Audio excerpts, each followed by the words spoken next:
Hyderabad సఫిల్గూడలో chain snatchers రెచ్చిపోయిన ఘటన వెలుగులోకి వచ్చింది. వృద్ధురాలి మెడలో నుంచి 3 తులాల గోల్డ్ చైన్ చోరీ చేశారు. ఉదయాన్న వాకిలి శుభ్రం చేస్తుండగా దుండగులు మెడలోని గొలుసు లాక్కెళ్లిపోయారు. కేసు నమోదు చేసి సఫిల్గూడ పోలీసులు దర్యాప్తు చేస్తున్నారు.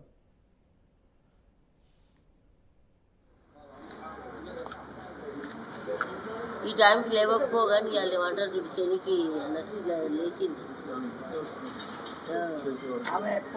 సార్ తమరు ఫోన్ చేసినప్పుడు సార్ చేస్తే సార్కి ఇన్ఫార్మ్ చేసాం సార్. ఆ డీటెయిల్స్ పెట్టు. అవునుంది సార్, అడిషనల్ డీసీ సార్ ఉంది సార్.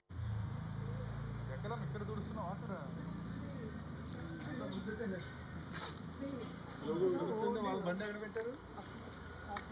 ఇద్దరు ఉన్నారు అక్కడ. ఇక్కడికి వచ్చి అడ్రస్ అడిగింది.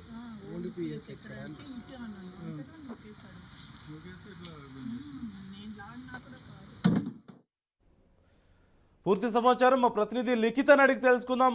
లిఖిత, సఫిల్గూడలో చైన్ స్నాచర్స్ రెచ్చిపోతున్నట్లుగా తెలుస్తోంది. పోలీసులు ఏమంటున్నారు? డీటెయిల్స్ ఎలా ఉన్నాయి? రైట్ నందు, దాదాపుగా ఇలాంటి సంఘటనలు తరచు జరుగుతూనే ఉంటాయి. అయితే ఉదయాన్నే తాను వర్క్ చేసుకోవడానికి ఉదయం 5 గంటల సమయంలో లేచి వాకింగ్ చేయడం కావచ్చు, ఇంట్లో పని చేసుకోవడం కావచ్చు, వృద్ధురాలు బయటికి వచ్చి తన పని తాను చేసుకుంటున్న సమయంలో ఒక 3 దుండగులు అయితే బైక్ మీద వచ్చి వారు అడ్రస్ అడుగుతున్నట్టుగా ఆ యొక్క వృద్ధురాలిని మాట్లాడించడంతో తను అడ్రస్ చెప్పుతున్న సమయంలో ఆ 3లో ఒకరైతే తన మెడలోని 3 తులాల చైన్ ని లాక్కొని వెళ్లిపోవడంతో వారు వెంటనే భయభ్రాంతులకైతే గురైన పరిస్థితి. వెంటనే ఆ వృద్ధురాలు కింద పడింది. ఆ తర్వాత చుట్టుపక్కల ఉన్న స్థానికులను అరవడంతో వారు వచ్చి పోలీసులకు అయితే సమాచారం అందించడం జరిగింది.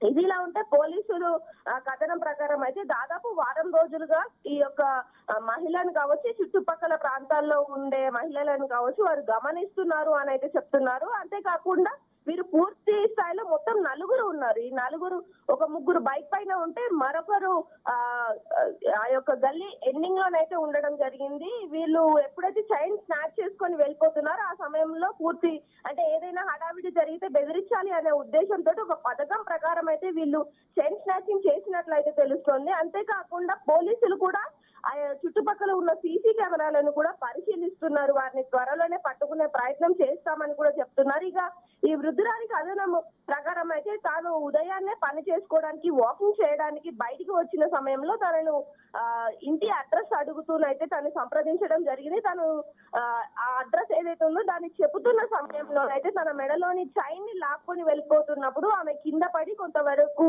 చిన్న చిన్న గాయాలైతే అయ్యాయి, కానీ ప్రాణాపాయం తప్పింది అని అయితే ఆ యొక్క వృద్ధురాలు చెప్పడం జరుగుతుంది. వెంటనే పోలీసులకు కూడా సమాచారం అందించాము. వారు కూడా చేరుకొని ఆ చుట్టుపక్కల సీసీ కెమెరాలను పరిశీలిస్తూ వాళ్ళు ఇంతకు ముందు దొంగలు అంటే వారిపైన ఏమైనా నేర చరిత్ర ఉందా ఏంటి అనే కోణంలో కూడా విచారణ చేస్తున్నట్లయితే తెలుస్తుంది. నందు, రైట్, థ్యాంక్ యూ లిఖిత.